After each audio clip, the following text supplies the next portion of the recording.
While Republicans whine about Dr. Seuss, baseball, Mr. Potato Head, and Coca-Cola, they're ignoring the existential threat the party is facing in the near future. Now, for years, they've relied on an American political system that reliably seesawed power back to their party during off-year midterm elections, which were characterized by a particular thing: low turnout. Specifically, Democrats and voters of color have tended to turn out in lower numbers during non-presidential elections. Then Donald Trump broke the GOP's Obama-era presidential losing streak, and his gross mismanagement, negligence, and racism just turbocharged an electorate that powered a Democratic whooping in the 2018 midterms and in 2020. Now, in the wake of this seismic shift, you would think that Republicans would have a come-to-Jesus moment and maybe think twice about following a guy who lost them the House and the Senate and the presidency. But nope, that would make too much sense. Instead, they went for option B, try to make voting harder. And they used Trump's delusional election lie as cover. Now, take a look at the conservative National Review. It recently argued the republic would be better served by having fewer but better voters.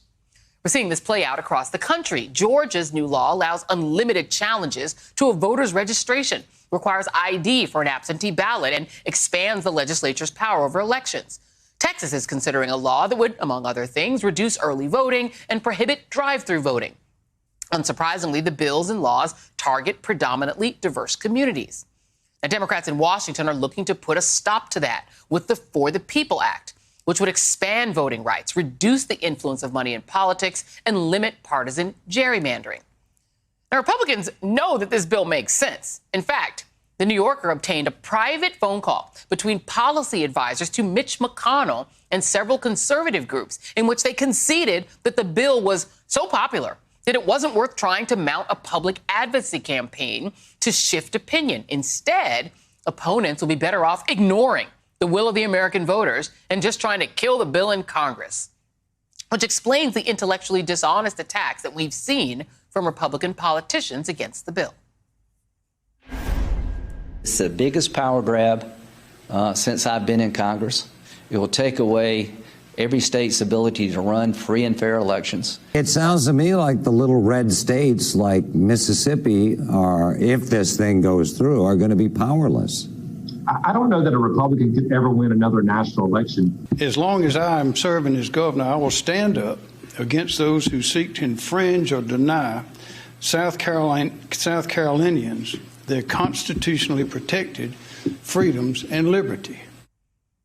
Governor McMaster, here's a good piece of advice from a Princeton historian, Kevin Cruz. Quote, maybe you shouldn't use the state sovereignty argument as the Southern Manifesto, a manifesto that attacked the Supreme Court's 1954 Brown versus the Board of Education decision outlawing school segregation. Southern politicians saw it as an abuse of judicial power that trespassed on states' rights. And here's another good piece of advice. This one is from our friend Ari Berman, reporter with Mother Jones.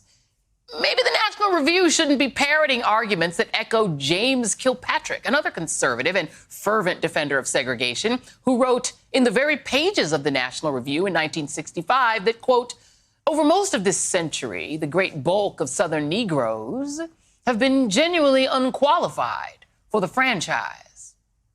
For all those reasons, anti-democracy, anti-voting, and yes, Jim Crow Republicans are the absolute worst.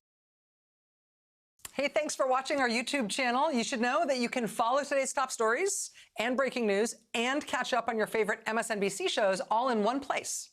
Download the NBC News app today.